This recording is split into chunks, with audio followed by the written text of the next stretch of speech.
cream, shawarma da dai sauransu.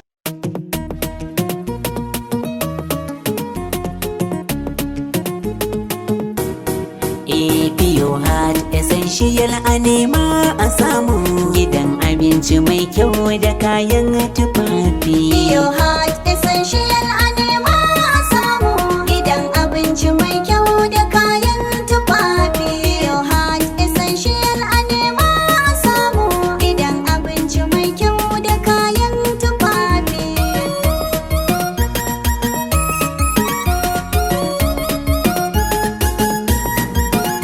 Abin farin ciki ne ga manya, Pure Heart. abin farin ciki ne ga yara. Pure Heart. Gidan abinci mai tare gayya, Pure Heart. wajen gyara baki matasa da salfi. Pure Heart Essential a nema a samu gidan abinci mai kyau da kayan tufafi. Malaika gidan abinci domin more kuɗi, suna da abubuwa na jin daɗin rayuwa.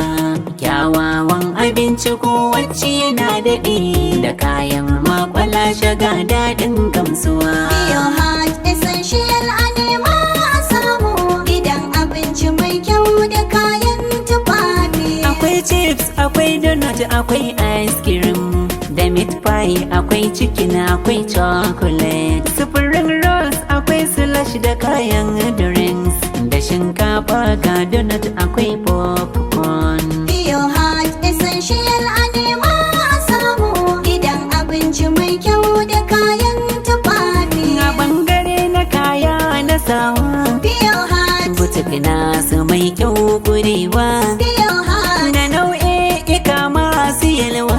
Pure Heart. Maza mata yara manya mun ba su dafi. Pure Heart Essential a nema a samu gidan abinci mai kyau da kayan tufafi. Hajiya Hadiza Musa dan Ladi mun gaida ke, ake ce CEO a Pure Heart ba yake.